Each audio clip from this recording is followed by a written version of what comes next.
네, 안녕하십니까 여러분. 4월 시사상식 시작해 보도록 합시다. 워낙 뉴스로 많이 나오고 총선과 관련해서도 약간의 이제 관계가 없다고 볼 수 없는 내용이죠. 의대 정원에 대한 이야기입니다. 의대 증원 찬반 선물조사 결과부터 먼저 한번 보죠. 찬성 93.4%. 필수 진료 의사 부족 현상인데, 필수 진료라고 한다면 소아과나 산부인과가 떠오르고요. 기타 등등 이제 몇 군데 확실하게 이제 인원에 비해서 우리가 할 때 줄을 서야 되는 병원들을 얘기하죠. 반대가 5.9%입니다. 이건 반대가 있다라기보다는 의사 인력이나 관련된 그런 어떤 관계자들 제외하고는 전부 다 찬성을 하고 있다. 그러니 너무나도 당연한 얘기다라는 거죠. 물론 의사들한테 강제할 수는 없습니다. 어떤 필수 진료에 대해서 이것이 이제 그들이 하고 싶은 연구가 있고 공부가 있을 텐데 이것을 강제하는 것은 힘듭니다만, 다만 이제 여기에 대해서 부족한 의사에 대해서 의사라는 것이 의료에 대한 서비스를 이제 사람들에게, 국민들에게 해주는 그런 직종이라고 했었을 때 어떻게 보면 이쪽이 충분하게 수급돼야 될 어떤 방안이 필요한 것은 분명하죠. 의대 정원 확대 필요성에 대해서 10% 반대가 보입니다만 찬성 역시 90% 육박하고 있죠. 이 조사가 의사가 하든 의협이 하든 누가 하든 너무나 당연한 얘기가 나오게 됩니다. 어찌됐든 사람들 입장에서는 양질의 서비스를 떠나서 이 의료 서비스의 성격이 조금 다르죠. 생존하기 위해서 필수적으로 있어야 되는 서비스다라는 걸 생각을 하면 되죠. 그럼 그만큼의 대우를 받고 있느냐? 예, 이거는 사람들이 의대 지원하는 걸로도 이제 학생들이나 학부모들이 얼마나 자기 자식들이나 본인들이 의대에 가고 싶다는 열망에서 드러날 수도 있습니다. 지방의대나 이런 데들이 이제는 서울대를 포기하고 가는 것으로 바뀌게 될 정도로 우리나라는 의료인이 되기 위한 강풍이 심하죠. 그 얘기는 의사가 돼서 남들에게 봉사하겠다라는 것도 분명히 있을 겁니다. 근데 대부분들은 의사가 돼야지만 이 사회에서 인정받고 누구보다 잘 살 수 있다는 걸 잘 알고 있기 때문에 라는 것을 설명할 수도 있죠. 그러다 보니까 이제 찬반 설문조사에 대해서 확대 필요성은 저렇게 나왔습니다만 현행 유지 16% 이렇게 나왔는데 1000명 정도, 2000명 정도, 2000명 이상에 대해서 모른 무응답까지 이렇게 나왔습니다만 압도적으로 현행 유지보다도 전부 다 이제 늘리자라는 것이 훨씬 더 크게 됐었다라는 거죠. 이게 보건의료 산업노동조합에서 이루어졌는데, 보건의료 산업노동조합이라고 한다면 이게 의사들이 아니고 이제 간호사나 간호조무사 또 관련 업종 이제 병원이나 이런 쪽에 일하시는 분들이 조사한 내용입니다. 편법을 했다는 것이 아니라 정말로 이제 객관적으로 사람한테 물어봤겠죠.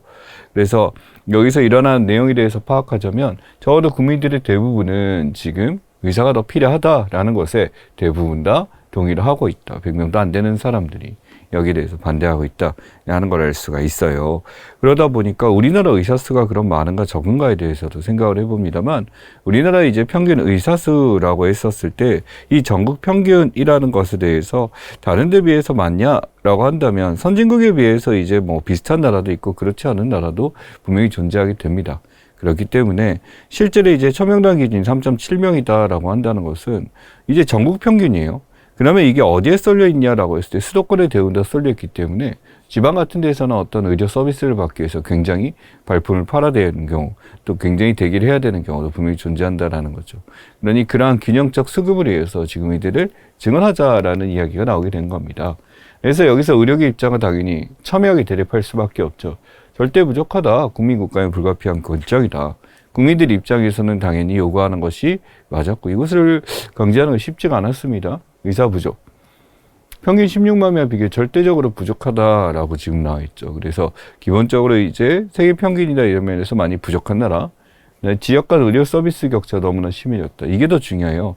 그러니까 인원이 적다라는 것보다는 이것이 균등하게 딱 배분이 돼서 이제 사람들이 갈 수 있으면 되는데, 서울은 인구 1천 3.1명인데 경북 1.4, 충남 1.5 쉽게 얘기해서 이제 한 명이 돌봐야 될 이제 그 환자의 수라고 이제 표현을 한다면 이게 거의 700명에서 800명이 육박한다라고 하는 거죠. 그러다 보니까 이러한 지방에서는 이 지역에 대해서 어떤 사람들의 의료 서비스를 제대로 확보해주지 못하고 있고, 이것을 확보하기 위한 방법으로 나온 게 지역인재 전형이라고 해서 지역의사제, 그 지역에 대학을 나왔을 경우 그 지역에서 얼마 정도는 강제한다. 이제 그 의사로서 이제 개업을 하는 기간을 강제하는 그런 제도까지 나오게 된 이유입니다. 저는 의료계 입장이 이렇습니다. 의사 충분하다. 인구 감소되는데 왜 필요하냐. 높은 인사 증가율과 저출산에 대한 인구 감소까지 고려해야 된다. 뭐 반박을 하려면 얼마든지 합니다만, 저는 항상 그 의사라고 한다면 가장 공부를 많이 하고 이렇게 됐다라고 하는데, 가끔 이제 의사와 이제 정부 간의 충돌에서 일어날 때 그들이 파업을 하거나 이유를 보게 되면, 에? 라는 생각? 가끔 이제 비문도 보이고요. 아무튼 저출산에 따른 인구 감소 고려함이라는 거에 대해서 지금 나와 있고, 의사 증가율에 대해서 나와 있습니다만, 의사 증가에 비해서 저출산이 있기 때문에 충분히 이것을 감내할 수 있다라고 하는데, 이것은 나중에 조정해도 되잖아요. 그러니까 지금 자기들의 입장에 대해서 이야기를 하고 있는 것 같고, 지역의사제에 대한 얘기입니다. 면허박탈죄는 개인 진행 선택의 자유 침해. 이건 맞아요. 헌법에 나와 있는 거 맞습니다만, 의사라는 성격의 차이가 조금 있는 거지요. 저는 이분들한테 묻고 싶은데, 돈 벌려고 잘 살려고 의사한 건지 묻고 싶습니다. 애초에 정말 그러냐라고 했었을 때, 그렇다고 한다면 선발 과정에서 정말 이걸 강조한다라고 했을 때, 애초에 대학 들어가는 친구한테 물어보고 뽑아야 될 것 같다라고 해요. 물론 이제 생각이 바뀔 수도 있다라고 하지만, 의사는요, 조금 다른 직업이라고 저는 생각을 해요. 네. 그러니까 그만큼 이제 어떤 특권이죠. 그런 걸 쥐고 있기 때문에, 그런 칼자를 쥐고 있기 때문에, 이런 어떤 일반적이지 않은 사람들 하여금 납득이 가기 있고 동감하기 힘든 얘기를 하고 있는 것 같아요. 근본적인 해결책 결과가 나와 있죠. 근본적인 퍼플리즘 정책이다. 당연히 정부가 어떤 직업이나 어디에 매스를 가하게 되면은 여기에 대해서 퍼플리즘이라는 얘기를 할 수도 있습니다만, 충분히 크게 이슈가 됐고요. 여기에 대해서 이제 많은 사람들의 반발보다는 이게 과연 맞을까라는 것에 대해서 합니다만, 자, 이게 또 묘한 게 있습니다. 의사 숫자라는 것을 필요한 것도 있는데, 또 이제 이게 수험생을 둔 학부모들 입장에서는 의대 정원이 늘어난 게 그렇게 좋을 수가 없겠죠. 그러다 보니까 이게 힘을 얻게 되면서 마치 이렇게 보이는 경우도 존재합니다. 의대 설치 정원이죠. 압도적으로 서울이 많은 것을 보이고 있습니다. 그래서 우리 책에도 나와 있습니다만, 실제로 서울에 있는 데서 대부분 826명이고 강원도, 부산 이런 식으로 나머지가 저렇게 나열되는 게 관찰이 됩니다. 실제 그래서 이제 8개교나 이렇게 있다라고 하게 되고, 의대 설치에 대해서 의전원까지 포함해서 지금 나와 있는 자료 수치에 대한 이야기예요. 그러다 보니까 실제로 이제 이런 식으로 분산이 돼 있기 때문에 사람들 입장에서는 이거 지금 전부 다 서울에서 해야 되네 라고 하게 되는데, 의대 증원의 계획이 전부 다 어디에 미쳐져 있냐면 아래쪽입니다. 바로 이 지역별로 이제 부족한 대로 의대 증원을 지역 인재 전형으로 뽑겠다라고 했기 때문에, 여기서 또 이제 함부로 더 큰 얘기를 하기가 힘들게 된 거죠. 그러다 보니까 지금 매우 부족한 지역, 특히 세종 전남에 현재 설치 의대가 없음, 이런 식으로 어떤 지역에는 아예 없는 것도 있다라는 것을 우리가 볼 수가 있어요. 그러다 보니까 의대 증원을 했었을 때 이렇게 부족한 지역에서 많이 만든다라고 한다면은, 여기에 대해서도 조금 더 이제 정부 입장이 좀 더 이제 힘을 얻게 되는 상황이 나타나게 되겠죠. 물론 여기에 저습가에 대한 얘기를 합니다. 이제 의사들이 이제 받는 돈 자체가 매우 부족하다. 자신들의 어떤 서비스를 제공하는 거에 비해서 충분한 대접을 못 받고 있다라고 하는데, 그러기에는 정말 많이 받죠. 예. 왜 의사가 되려고 할까요? 그래서 설명이 끝납니다. 그렇게 못 받고 이런 건데 왜 자기 자식을 의사 시키려고 할까? 라는 생각도 할 수도 있고요. 그러니까 이게 합당한 어떤 평가 기준 자체가, 정의로운 기준 자체가 굉장히 애매하긴 합니다만, 어떻게 보면 이들의 이야기는 제가 보기에는 힘을 얻기가 힘들 것 같습니다. 물론 반발 충분히 이해갑니다. 네. 자, 그래서 의사소득 의사수 보게 되면 많이 받냐 적게 받냐 했을 때 전체 노동자 평균 임금 대비 쭈르륵 가면 어디에 있나요? 당당하게 1등 찍습니다. 그래서 이 압도적으로 많이 받고 있는 게 우리나라의 특징이다. 개헌 전문의 기준이에요. 그러니까 그만큼 의사의 서비스에 대해서 우리는 합당한 경제적인 수익을 보고 있기 때문에, 이 저수가에 대한 얘기, 그럼 저수가 고쳐지면 여기서 이제 하늘을 찔러버리겠죠. 의사수에서도 답니다만, 의사수는 반대로 이 자료에 대해서 어디에? 왼 아래 와 있네요. 2.7명 지금 나와 있습니다. 지역도시 기준으로 이렇다라는 거죠. 그러면 시골이나 이런 데서는 더 소멸할 가능성이 크겠죠. 신경 써야 될 부분이 아닌가라고 생각합니다. 그래서 집단행동 대비 비상진료대책 지금 나왔어요. 진료 유지 명령에 대한 이야기죠. 그래서 전공의들이 이렇게 됐었을 때 이 진료 유지 명령이란 국민의 안전, 우리가 기본권이라는 것은 절대 건드리면 안 된다라고 배웠지만, 상황에 따라서 이런 기본권에는 이제 어떤 기준에 따라서 법률상 정한 바에 의해서 제한과 한계가 있을 수가 있겠죠. 어떤 경우다라고 한다면 국가안전보장, 질서유지, 공공복리라는 게 있습니다. 바로 이 공공복리라는 측면에서 국민의 삶의 질, 생존율을 높이기 위해서 우리가 이제 의사들의 집단 행동에 대해서 이것을 제재할 수 있는 것이 기본권을 막을 수 있는 이유가 분명히 존재하는 거죠. 확대 운영에 조기 가동하고 감옥지성 단계적 전환에 국군병원 응급실 민간인 개방하고 그래서 이제 국군병원 의사를 남는 사람들이 이제 일반 병원 투입시키고 비대면 진료 전면 허용하고 이렇게 되고 있습니다. 그래서 일종의 이제 인간의 존엄성과 생명권 보호라는 차원이 이제 이들이 갖고 있는 직업 선택의 자유보다 더 우위에 있다라고 판단하기 때문에 헌법재판소의 판결도 대충 느낌은 오죠. 물론 의사들 입장에서는 조금 더 이해가 갑니다만 지금 사직서 제출 많다라고 했는데 이걸 아셔야 돼요. 사직서 제출한다고 해서 일을 바로 안 하는 게 아니라 이제 수리가 돼야 안 하게 되는 거죠. 당연히 못 뽑을 거 알고 있고 그만두지 않을 거 알고 있습니다. 그리고 여기서 그만두게 되면 거기서 나온 부메랑이 존재하겠죠. 국민들의 생명을 볼보로 한다 이런 얘기가 나오기 때문에 어떤 액션적 내용이긴 합니다만 제가 보기엔 조금 더 이제 취소라기보다는 합의를 보겠다. 그래서 이런 말도 있죠. 증언에 대해서 조금 더 감축하게 된다면 그런 카드를 꺼내야 되지 않을까? 근데 지금 정부의 입장 굉장히 강력하게 나오고 있고 여기서 굉장한 다툼이 될 것 같습니다. 그러다 보니까 지금 응급실을 제대로 이제 구하지 못해서 이제 사망을 하시거나 굉장히 안 좋은 상황성이 있습니다만 지금 이제 계속 지켜봐야 될 문제가 아닐까라고 생각합니다. 예, 그래서 의대 증언 문제였습니다. 예, 지지정당 후보 나왔네요. 이제 선거입니다. 총선이 얼마 남지 않았고 아마 여러분이 이거를 보고 계시는 측면에서 4월이 좀 한참 지나 있다. 4월 후다 이러면은 아마 지금 총선이 됐겠네요. 예. 마무리가 결과 나왔겠습니다만 이제 21대 국회의원 선거 얼마 남지 않았습니다. 4월 10일 수요일. 저는 뭐 아다시피 이 책이 7간될 때 마지막에 이제 딱 하게 되는 거니까 이 총선 레이스에 대해서 지금 앞에 보고 있는 것 중에 하나입니다만 2024년 3월 2, 3일 날 지금 조사한 내용입니다.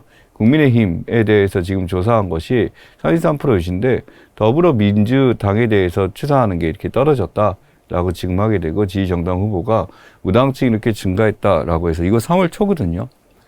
또 뒤바뀝니다. 여기서 보자면 경기도 지역에 지금 파란색이 민주당이고 빨간색이 이제 그쪽인데 국힘인데 지금 보면은 압도적으로 지금 경기도 56개에서 이 민주당이 앞서 나가는 걸 보이고 서울 지역도 마찬가지 굉장히 올라가고 있습니다. 처음에서 이제 100석에서 105석 정도 봤는데 지금은 이제 90석 아래로 떨어질 것 같다. 국힘이. 민주당은 이제 140석 정도를 유지할 것 같다라고 하게 되는데 그거 이상 나올 수도 있고요. 지금 점점씩 이제 어떻게 보면 대통령에 대한 것인지 아니면 국민의힘에 대한 것인지 여기에 대해서 지금 이 정권의 심판이냐 또는 이제 민주당이나 운동권에 대한 심판이냐 여기에 대해서 말이 많이 나오고 있습니다. 당연히 이제 여기가 시작하는 건 이제 공천파동에 대한 얘기를 할 수가 있는데요. 실제 이제 공천이라는 것은 각 정당이 국민들에게 국회의원이 될 수 있는 후보를 제시를 하는 거죠. 그래서 이 지역에 대해서 우리가 대표될 사람이 이 사람이야 라고 하는 건데 이 공천 과정이 투명해야 되잖아요. 근데 그게 반드시 그렇지는 않더라라는 거죠. 그래서 이 당 대표라는 사람이나 당의 실권을 장악하고 있는 사람들의 입김에 저할 수 있는 것들 이런 것이 또 있을 수도 있고요. 또 그러다 보니까 내용을 겪다 보니 이제 이준석이라는 사람이 개혁신당이란 걸 새롭게 만들어서 이제 국민의힘에서 탈당해서 이렇게 되고요. 또는 이제 이 민주당에서도 이낙연이라는 총리까지 했었던 분이 나와서 새로운 미래. 또 둘이 또 연합을 하려다가 실패라는 것도 보여주고 여러 가지 일들이 있었습니다. 자, 그 가운데 갑자기 이렇게 떨어졌다라고 하는데 바로 이 비례대표죠. 이 비례대표라는 것에 대해서도 이제 갑자기 조국 신당이 나타나게 됨으로써 다른 신당들이 표를 얻게 되면 차이가 나타난 거죠. 이 공천에 대한 사례인데요. 비명행사, 친명행제라는 말이 나왔습니다. 심지어죠. 바로 뭐냐면 이재명 대표와 친분이 있거나 관계가 있는 사람은 살아남고 그렇지 않은 사람들, 친하지 않은 사람이 떨어진다라는 거죠. 그러니까 친명 현역이라고 한 사람들은 그대로 이제 유지가 될 텐데 아래쪽에 있는 본선 직행하는 사람들, 지도부 라인들도 이렇습니다만 문제는 비명 현역들이에요. 경선 예정에서 지금 있습니다만 이분들 중에 살아남은 사람이 한 사람밖에 없죠. 다 떨어집니다. 하위 10%라고 얘기하는 사람들은 탈당을 하거나 전부 다 이제 무소속으로 나오거나 뭐 이 중에서는 심지어 국민의힘으로 간 사람도 있습니다만 대단하죠. 예, 그렇게 되는데 여기 나와 있는 이재명 변호인 경선 예정에 들어가는 사람들, 컷오프 된 사람도 있습니다만 상황에 따라 전략공천이라는 이름으로 그냥 꽂아 넣어주는 경우도 있죠. 그러다 보니까 이재명 사단, 이재명과 친분이 있는 사람들 위주로만 대운대 구성되는 경우도 많이 있다라고 하게 됨으로써 이런 민주당 공천에 불만을 품는 경우가 굉장히 많았고 국민의힘은 원래 그랬죠. 원래 그러다 보니까 거기에 대해서 익숙하기 때문에 사람들이 그럴 수 있지라는 걸로 보는 경우도 있습니다. 그러다 보니까 이게 어떻게 보면은 이 차기 대표, 대권 대표라고 부를 수 있는 이재명 당대표와 그다음에 지금 한동훈 이제 비상대책위원장이죠. 비대위원장이 지금 이제 두 사람이 차기 대권에 나갈 수가 있기 때문에 여기에 대해서 이제 하나의 모의고사처럼 서로 간의 능력을 테스트하는 거다라는 걸로 지금 나올 수도 있습니다. 국민의힘 역시 공천에 있어서 윤석열 대통령이 이제 자기가 친분이 있었던 사람이 들어갔었어야 했는데 그렇지 않는 것에 대해서 굉장히 불만을 여겼고 그래서 이제 그만두자 말자 바로 어떻게 예, 자기 이제 정부 수석으로 올리는 건데, 네, 뭐 할 말은 많지만 안 하는 게 낫죠. 비례대표 정당 투표입니다. 이 비례대표라 그래서 각 정당 총투표수에 비례해서 실제로 이제 당선자를 결정한다. 그래서 실제 투표지가 2개죠. 이번에 비례정당 투표지는 50cm가 넘어갑니다. 1m의 절반 50cm, 51.7cm거든요. 정당이 이제 막 40개쯤 되다 보니까 30몇 개인가를 기억하고 있는데 그 정당 이름을 다 단 투표지가 이렇게 길다라는 거예요. 그렇게 길게 되다 보니까 한 번 적고 두 번 적고. 어디서 이제 이외에 정당이 투표하죠. 과거에는요, 우리가 이제 후보에 투표하게 되면 후보의 당에 자동적으로 계산, 이제 들어갔거든요. 보팅이 됐는데, 이제는 바뀌어가지고, 이제 정당에 따로 투표하고, 그 다음에 후보에 따로 투표하고, 그래서 실제로 여러분 투표장에 들면 2개에다 투표를 하게 돼요. 그래서 이제 여기에 보시면은 이제 실제 정당 투표율에 따라 비례대표 48석을 나눠주게 되고 48석이니까 100장이라고 했었을 때 이제 2%보다 조금 더 많게 받으면 1석을 얻게 됩니다만 상황에 따라 이제 소수 정당 같은 경우는 상황에 따라 이제 계산하는 방식이 있고요. 정당 명부식 비례대표제라는 표현입니다. 이 정당에서 하나의 리스트를 작성하게 되면 자기네가 받은 표 숫자에 따라서 거기서 비례대표가 당선되는 것을 이야기하는데 지금 보시면 3월 2주차 중간 집계입니다. 조국혁신당이 이렇게 올라왔어요. 그래서 기타 정당 무당층이 있습니다만 개혁신당 새로운미래 여기 보이시죠? 4.9, 4.0 이렇게 있는데 나와서 만든 정당에서 이 정도이기 때문에 개혁신당도 한 2석 정도 지금 나올 수 있고 새로운미래도 이제 조금 더 이제 노력하면 2석입니다만 지금 압도적으로 조국혁신당이 올라가는 게 보입니다. 그래서 14석까지 15석까지 처음에는 이제 제가 볼 때 한 10석 정도 생각했는데 점점 올라가더라고요. 여기는 국민의미래 더불어민주연합 하면 국민의미래가 앞서 나가는 것처럼 보입니다만 성격 자체가 민주당과 이제 그 유사함을 보이기 때문에 실제로는 이제 야권의 승리다라고 이제 볼 수도 있겠죠. 이 비례대표라는 것은 어떻게 보게 되면 실제 굉장히 뛰어난 인재입니다만 이들이 이제 그 인재라는 사람들이 지역에서는 어떤 지역적 기반이 없기 때문에 당선되기 힘든 경우가 있을 거예요. 그럴 때 이제 이런 사람들을 등용할 수 있고 또 좀 더 각계각층의 다양한 사람들이 어떤 국회 입법 과정에 들어갈 수 있도록 한다라는 이런 참다운 선거권 확보 확립에 도움이 된다라는 거고요. 그리고 사표라는 게 있습니다. 이제 표가 죽는 거예요. 내가 지금 A 정당에 투표를 했는데 B 정당에 당선되게 되면 A 정당에 들어간 건 사표가 되죠. 즉 나의 의견이 반영되지 않게 됩니다. 근데 비례대표는 여러분이 투표한 것들이 전부 다 그 사람이 당선되는데 효과를 주기 때문에 이 사표를 조금 더 방지해서 효율적으로 의견을 전달한다. 국민의 의견을 전달한다는 측면에서 좀 더 가치가 있는 게 비례대표죠. 그래서 실제 이 비례대표는 대부분 다 운영되고 있고요. 일본 역시도 운영되고 있고. 일본은 뭐 참여연 중요한 전부 다 하고 있고 지역적으로 아예 국가 전체를 비례대표 형식으로 뽑는 이탈리아 같은 나라도 있고요. 지역 없이. 그런 식으로 이제 비례대표가 활용되고 있고 여기에 대해서도 조금 여러분이 알고 가시면 좋겠습니다. 일종의 소수 의견을 반영하고 횡포를 방지하고자 하는 거기 때문에 이러한 소수 정당들이 지역구에서 승리하기 쉽지 않습니다. 근데 이 비례대표를 통해서 지원을 받게 되면은 결국 이제 어떤 원내대표를 구성하고 이제 국회에 입성할 수 있는 하나의 방법이 될 수 있는 게 이 비례대표제의 특징이다라고 말씀드리겠습니다. 자, 개발지원기업 규제 혁신 나와 있어요. 군사보유구역의 그린벨트까지 토지규제 해제라고 있죠. 이 토지규제는 이제 자료를 찾아보니까 이명박 시절, MB 시절을 가더라고요. 그러니까 이제 스타일이 보이는데 규제를 푼다라는 것은 그만큼 이 지역이 활성화되고 개발된다라는 것도 있겠지만은 이게 그 지역의 유지들의 땅을 가지고 있고 이런 사람들 아주 호재가 되겠죠. 그리고 여기가 개발되게 되면 죽어버린 지역이 있었을 때 이것을 활성화시킨다라는 것도 있습니다만 왜 규제를 했었을까라는 것에 대한 생각도 할 수도 있겠죠. 그렇게 환경을 외치면서도 한편으로 그린벨트는 이런 환경보호구역입니다. 그래서 이 환경을 보호하는 인간이 환경 때문에 피해를 볼 수 없는 건 사실이죠. 그렇기 때문에 보호합니다. 그래서 이제 보호하는 것도 있고 군사보호구역 같은 경우도 이제 차이가 있죠. DMZ 같은 경우도 저도 이제 군대 있을 때 DMZ에 이렇게 있었습니다만 이제 북한과 그런 첨예한 대립 속에서 이렇게 강화된다라고 했을 때 군사보호구역은 그런 국방의 효율을 높이고자 이렇게 만드는 건데 이것을 해제를 한다? 그럼 그만한 대책이나 비용이 필요하겠죠. 예. 이전 정부는 수동적 경직적으로 했지만 윤석열 정부는 지역환경 기업 모두가 지역투자 활성화인데 빠져있죠. 왜 해제할까죠? 지역투자 활성화를 모르는 게 아니에요. 대통령들이. 이 정치의 지방거나 연안 획때 지방이 주겠다. 환경 1, 2등급제 해제 허용하겠다.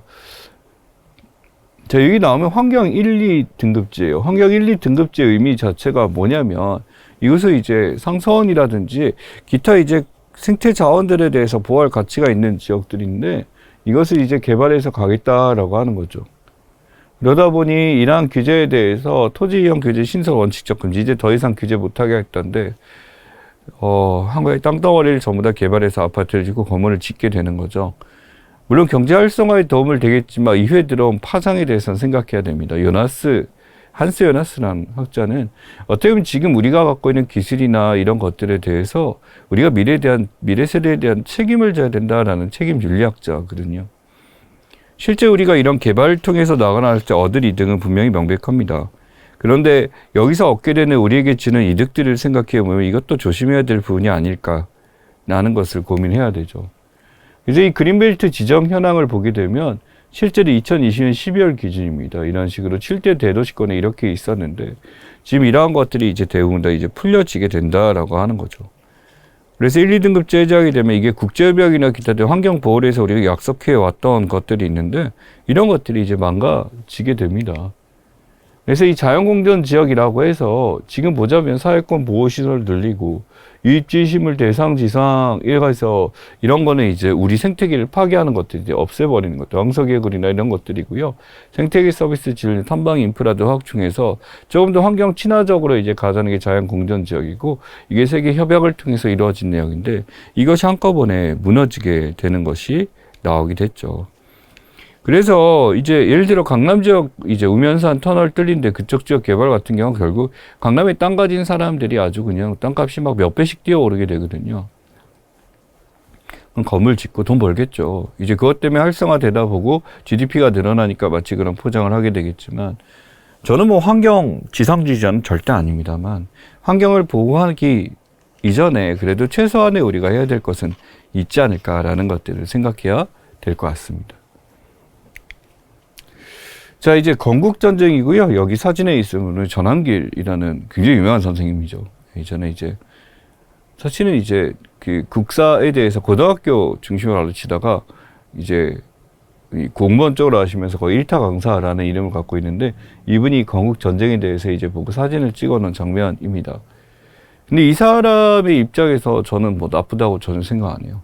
그러니까 여기에 대해서 이승만에 대한 반감을 가졌다라고 해서 이걸 사진을 찍었다가 이상한 게 아닌 이유는 이렇게 말씀드릴게요. 우리가 만약에 이승만에 대해서 비판적 생각을 갖고 있다라고 한다면 그러면 봐야 돼요. 그냥 아무런 이유 없이 이걸 보지 않는다. 뭐 세뇌되니까 라고 얘기하세요. 그게 아니라 본인이 갖고 있는 어떤 정치적인 역사적인 사고방식에 대해서 그렇지 않은 사람들이 어떤 의견을 얘기하는지 토론을 하고 서로 의견을 나눈다면 보는 것도 맞는 거예요. 오늘 전화 안 받습니다. 볼 시간, 영화를 본 거자 극적인 관계 3년이 넘었어요. 예. 아무튼 그래서 이러한 건국전쟁에 대해서 지금 보고 나서 자신이 이제 모든 것에 대해서 비판하는 시각, 공과 과에 대한 이야기를 하거든요. 이승만 대통령이라고 한다면 전형적인 공과가 굉장히 뚜렷한 사람 중에 하나입니다. 삼선을 통해서 이제 소위 말하는 이제 3.15 부정선거를 자행했기 때문에 정치적인 선택에 대해서는 이제 커다란 문제가 확실히 보이게 되는 거죠. 다만 이전에 있었던 어떤 우리 외교 독립론이라는 입장에서 거기서 이제 주창했을 때 가장 앞서 나가서 외국적인 우리나라의 독립을 계속 얘기했다는 점에 있어서 독립운동가에서의 명분은 반드시 존재하는 거죠. 그러니 어떤 부분에 대해서 마이너스가 있고 어떤 부분에서 플러스가 있다라는 것에 대해서 우리가 명백하게 구분하고 인지를 해야 됩니다. 한국 사람들의 특징 자체가 이제 백날 잘하다가 한 번 실수하면 이렇게 하는 경향들이 좀 있어요. 그건 제가 보기에 조금 양대해야 될 것 중에 하나고요. 물론 그렇다고 이승만 훌륭한 사람이다 이런 얘기를 하는 건 아니에요. 근데 여기서 보자면 실제로 이제 건국전쟁이라 그래서 그 당시 이제 한강 다리를 폭파하면서 국민들의 이제 테러가 없어지다 보니까 많은 사람들이 사망하게 되는 일이 있었는데 그건 정말 잘못된 패착이었죠. 그러니 대통령이란 존재가 무엇인가라는 것을 생각하면 되고 이 사람이 건국전쟁이란 말을 했을 때 대한민국을 만들기 위해서 이 사람이 공산주의를 막기 위해서 어떤 일을 했느냐 이런 걸로 만들어져 있습니다만 어찌됐든 전국의 우리 국민들에게 좀 더 이제 독재에 대한 야욕을 보이고 그것을 세습하려고 했던 모습은 그건 옳지 않죠. 그러니 거기에 대해서 욕심을 안 부릴 수 있었을까? 애초에 그랬던 사람인 건 분명합니다. 그러니 잘한 거에서 칭찬하지만 안 좋은 거에서 비판할 수 있는 그게 필요하다라는 거죠. 예. 자, 편한 기술 반면입니다. 교육부 지적과 평가에 대해서 지금 이제 고교환경사에서 실제로 이제 이승만에게 책임 돌려 편향됐다라고 이제 교육부에 지적했습니다만 여기서 이제 평가는 남북부단 책임 소련과 김일성의 남북부단이 더 크다. 뭐가 더 크다라는 거 역사적 해석의 차이니까 있는데 이승만의 책임도 분명히 존재한다. 이게요, 이승만의 책임에 대해서 낮게 보자라는 것이 아니라, 이건 우리 편이잖아. 우리 쪽에 있는 사람이었으면 다르게 했어야지. 항일운동이 저평화됐고 오히려 방해한 것으로 기술됐다라는데, 이게 분명히 크게 잘못한 게 있습니다. 이후에 뭐가 있었냐면, 실제로 이제 그 반민특위죠. 여기에 대해서 이걸 방해한 게 명백하게 이승만이 있었기 때문에 여기서 문제를 하고 있습니다만, 초반에 이제 1920년대나 이때 있었던 독립운동에 대해서 어느 정도 인정을 해야죠. 하지만 거기에 대해서 방해했다라는 것에 저는 사실이기 때문에 기술한 거지 강조했다라는 걸 얘기하고 있고요. 장기독재, 친일청산 나와 있어요. 반민특위 해체 지나치게 비판하죠. 장기독재 폈지만 여기에 대해 반민특위 해체 비판받아 맞더라. 이거는 당연히 비판받아야죠. 그러니까 친일파 청산에 대해서 이제 미적됐다라는 것에 대해서 하게 되고 장기독재 폈지만 공산주의 확산 막았다. 그러니까 잘한 거 있는데 독재는 독재잖아요. 그러니까 이런 걸 알아야 돼요. 그러니까 박정희 대통령에 대해서 지금 있습니다만 한번 정리해서 보시면 되고요. 경제발전에 대해서 지금 이렇게 얘기했습니다만 실제 경제발전 외적인 면에 대해서는 상당히 문제가 많은 것도 사실이기 때문에 이렇게 있죠. 그러다 보니까 지금 이러한 이승만 재평가에 대한 반발도 굉장히 논란이 되고 있는 것 중에 하나입니다만 이건 뭐 제 아버지하고 저하고도 달랐던 것 중에 하나입니다. 저는 뭐 잘못한 건 잘못한 거죠. 라는 걸 강조했었습니다. 예. 자, 이게 바로 4.19예요. 엄청난 인파죠. 지금 보면은 뭐 이런 인파 금방 볼 수 있겠다라고 하지만 그 당시에는 이 4.19 때 모여서 국민들이 모여서 3.15 부정선거에 대항하기 위해서 이렇게 나갔던 모습은 정말 대단한 모습입니다. 그래서 대학생들이 주축이 됐고 교수진들도 함께 나왔었고 일반 시민들이 전부 다 참여해서 이러한 부정선거에 대해서 이야기를 했었고요. 4.19 역시 엄청난 과정이 존재합니다. 3.15 부정선거에 4.19 거의 근 한 달여 동안 있었던 수많은 이제 사건들이 존재하죠. 그래서 결국 이제 이승만 하야하게 되고 부통령으로 낙점됐었던 자기 양자였죠. 이기붕에 대해서 이제 자살을 하게 되고요. 그래서 결국 이때 이제 제2공화국이 등장하게 되고 윤보선 대통령이 장면 총리를 하게 되는 제2강호 의원내각제를 한 이것이 등장하게 됩니다. 자, 4.19에 대해서 한 번쯤 보고 가시면 좋겠고요. 자, 그 다음 바이든과 트럼프의 지지도입니다. 바이든과 트럼프. 112년 만에 전형직 격돌 확정이에요. 예, 그 전에도 있었습니다만, 물론 이런 경우가 있어요. 징검다리라 그래서 한 번 하고 다시 또 하는 경우가 있는데, 그 다음에는 이제 바뀐 후보하고 다시 대결하는 경우가 존재했습니다만, 실제로 이제 전형직 대통령이 둘이서 붙는 경우는 이게 많지가 않다죠. 트럼프의 솜씨죠. 예, 일단.